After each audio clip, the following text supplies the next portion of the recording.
We now come to the Leader of the Opposition, the Right Honourable Keir Starmer. Thank you, Mr Speaker. And following your opening remarks, I just want to say to the members opposite, theirs is the party of Winston Churchill. Our parties stood together as we defeated fascism in Europe. Now their leader stands in the House of Commons parroting the conspiracy theories of violent fascists to try and score cheap political points. He knows exactly what he is doing. It's time to restore some dignity. Mr Speaker, one of the most absurd claims made on behalf of Operation Save Big Dog is the Prime Minister and the Chancellor writing in the Sunday Times that they are the tax-cutting Conservatives. Why do these alleged tax cutters keep raising taxes on working people? Prime Minister. Mr Speaker, on his first point, I don't want to make heavy weather of this, but I am informed that in 2013 the Right Honourable Gentleman apologised and took full responsibility for what had happened on his watch, and I think, Mr Speaker, that was the right thing to do. And Mr Speaker, on what we're doing to tackle cost of living and taxation, Mr Speaker, our COVID recovery plan is absolutely vital in helping people with the cost of living, lifting up universal credit payments, Mr Speaker, by cutting the tax that people effectively pay, lifting the living wage, Mr Speaker, helping councils with another £500 million for those who are facing particular hardship, Mr Speaker. But what we're also doing, and this is absolutely vital, is increasing the number of high-wage, high-skill jobs in this country. 420,000 more on the payroll than there were before the pandemic began, because we've had the fastest exit from COVID of any European economy, Mr Speaker, because we had the fastest vaccine and booster rollout. Keir Starmer. Mr Speaker, it's not just the national insurance rise. Thresholds for income tax frozen, a stealth tax on working people. The threshold for tuition fees frozen, a stealth tax on working people. Local authorities forced to increase council tax, a stealth tax on working people. You can be as stealthy as you like, but you can't hide reality. We have the highest tax burden for 70 years during the middle of an inflation crisis. So I ask the Prime Minister again, why do he and the Chancellor keep raising taxes on working people? Prime Minister. Mr Speaker, what we are doing is helping people with the cost of living, cutting taxes for those on universal credit, Mr Speaker, as I have said, helping people with the cost of their fuel, Mr Speaker, with the cold weather payments, the warm homes payments, Mr Speaker, doing all the things that this country would expect, lifting the living wage, which this party, Mr Speaker, introduced. This government has increased by the record amount, Mr Speaker, and above all, the most important thing that we are doing is helping people into work. 500,000 people off welfare into work under our Way to Work scheme.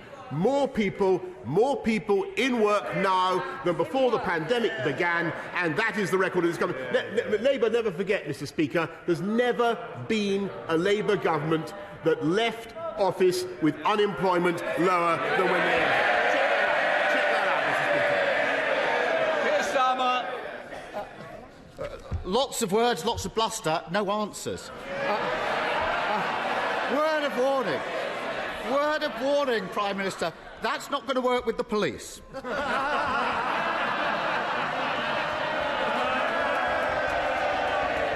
I'll tell him why they're putting taxes up. Low growth. In the decade of Tory government before the pandemic, growth slumped.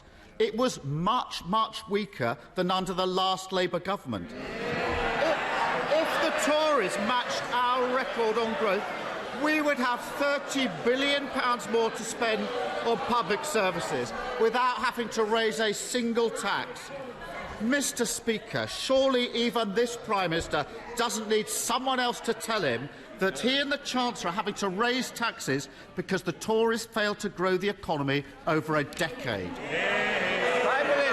No, Mr. Speaker. I think everybody in this country can see that we've been through the biggest pandemic since for 100 years, that we've looked after the people of this country to the tune of £400 billion, that we've put into furlough and all the other schemes, 11.7 million people protected. Everybody knows the cost of that, Mr. Speaker.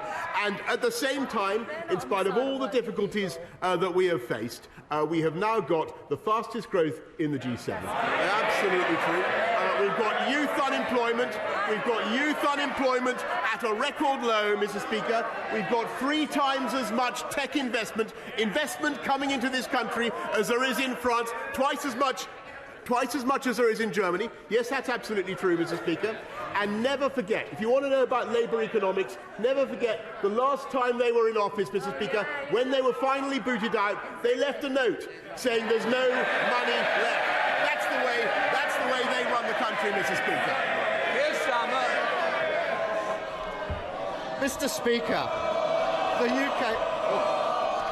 Some people won't be getting more because they won't be here to hear it, so Keir Starmer. Mr. Speaker, the UK has suffered the worst economic crisis in the G7. The Prime Minister has more chance of persuading the public that he didn't hold any parties than he has of persuading them that the economy is booming. High taxes are not just the result of low growth. Under this government, we've seen a pandemic of waste and fraud. From the Prime Minister's yacht to government contracts for mates of ministers, they've treated taxpayers as an ATM machine for their mates and their lifestyles. Now we find, Mr. Speaker, they've written off £8.7 billion on PPA, and the Chancellor's writing off £4.3 billion in fraud. That's enough to cover the tax hike he's inflicting on working people. So why did this government block the National Crime Agency from investigating all the billions they lost to fraud? Prime Minister. Mr. Speaker, of course we despise fraud and those who steal from the taxpayer, and that's why we've already recovered £743 million in lost furlough money, Mr. Speaker, £2.2 billion that was stolen in bounce-back loans, and we will go on. But I have to tell you, Mr. Speaker, that I am proud of what this government and this country did in securing record quantities of PPE and record time, Mr. Speaker, in furloughing and looking after the entirety of British business and society in the way that we did, Mr. Speaker. And once again, Captain Hindsight comes to this House and attacks the government for doing exactly what he urged us to do 18 months ago. Mr. Speaker, it so happens that I found a letter. I've been rustling in my notes, Mr. Speaker. And I found a letter which I will place for your convenience in the House, in the library of the House, Mr. Speaker, from the Shadow Chancellor to my right honourable friend, the Secretary of State for Deluxe, suggesting that we could secure PPE supplies. This is on April the 22nd, 2020. Secure PPE supplies from from a theatrical costumier, and that we could get ventilators from a professional football agent, Mr. Speaker. No wonder under Labour, fraud was running at £21 billion per year, Mr. Speaker. I'm proud of what this government did to secure PPE, and I'm proud of the way we protected this country. Keir Starmer. Who wants to be the first to leave? Please put your hand up because I'm going to pick one of you. Keir Starmer. Mr. Speaker, the Prime Minister might want to sharpen how he answers questions under interview. He's going to need it in the next few weeks. Waste and low growth explain why we have high taxes, but they don't explain why it's always working people that are asked to pay more.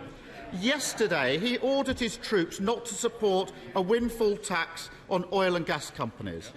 As a result, the country is missing out on over £1 billion we could have used to cut taxes on energy bills for working people. Today, he's ordering his troops to vote for tax cuts for banks. As a result, the country is missing out on another £1 billion we could have spent cutting taxes for working people. Why are the Chancellor and the Prime Minister protecting oil companies and bank profits while putting taxes up on working people? Prime Minister. Mr. Speaker, let's just get to the heart of what this is all about. This is all about dealing dealing with the consequences of the biggest pandemic this country has seen, with an unprecedented economic crisis in which the state had to come forward and look after the people of this country to the tune of £408 billion. But everybody can see the fiscal impacts of that. Shall I tell you what this government and this country is voting for and what we're doing? We're investing now in 45,000 more NHS workers, more people in our NHS this year than there were last year. 10,000 more nurses, 10,900 more nurses, about 5,000 more doctors, 9 million more scans, 100 community diagnostics hubs to help people to get the scans and treatment they need. And the incredible thing, the lamentable thing is that the party opposite, the party of Nye Bevan, Mr. Speaker, voted against those funds, voted against that investment, and they would have made our COVID recovery impossible. What? Keir Starmer. Mr. Speaker, for all the bluster, the truth is the Conservative Party are the party of high taxes because they're the party of low growth. They are the party of high taxes because they're the party of eye-watering waste. Mr. Speaker, we know this Prime Minister has no respect for decency or honesty. I can take it when it's aimed at me, but I won't accept it when he gaslights the British public, writing absurd articles about cutting taxes at a time when he's squeezing working people to the pips. Isn't it the case, Mr. Speaker, that he and his Chancellor are the Tory Thelma and Louise, hand in hand, as they drive the country off the cliff and into the abyss of low growth and high tax? Mr Gullis, I think you've been trailed for long enough and you don't want to be trailed anymore. And that is the last comment I have, or otherwise I will ring your mother. Keir Starmer. Isn't it true, Mr. Speaker, that he and the Chancellor are the Tory Thelma and Louise, hand in hand as they drive the country off the cliff and into the abyss of low growth and high tax? Prime Minister. Well, Mr. Speaker, I think the right honourable gentleman is Dick Dastardly and Muttley. Both of them pulling in different directions. We know they have different views, Mr. Speaker. We are getting on with the job, Mr. Speaker. And just in the last few days, and of course, I think it's absolutely extraordinary that they've done nothing to support our COVID recovery plan. They've voted against our plans to support the NHS. But what we're doing, just in the last few days, while he's been fixated on the issues that he's absolutely determined to escalate, what we've done, we've opened free ports across the country just in the last few days. We're getting 500,000 people off welfare into work with our Way to Work plan. In just a few short minutes, Mr. Speaker, I hope he will hang around, because he will hear my right honourable friend, the Secretary of State for Levelling Up, deliver the long-awaited Levelling Up white paper, full of good stuff, including 55 education investment areas across our country. A wonderful moral and economic mission to level up and give opportunity across the whole country. A fantastic vision for this country, Mr. Speaker. They have nothing of the kind to offer the people of this country. Mr. Speaker, while we are getting on with coming out of COVID with the fastest economic recovery in the G7, the fastest. He would have kept us in lockdown, Mr. Speaker. We're fixing the NHS and social care when they voted against it, and they have no plan. And we are, well, Mr. Speaker, we are building a coalition. We are building a coalition. Just a minute. Prime Minister, I'm this way, not that way. Maybe Specsavers might be the answer to see where I am. And can I just say, Dame Caroline Dinenage is desperate to get the next question to you. Dame Diana Caroline Dinenage.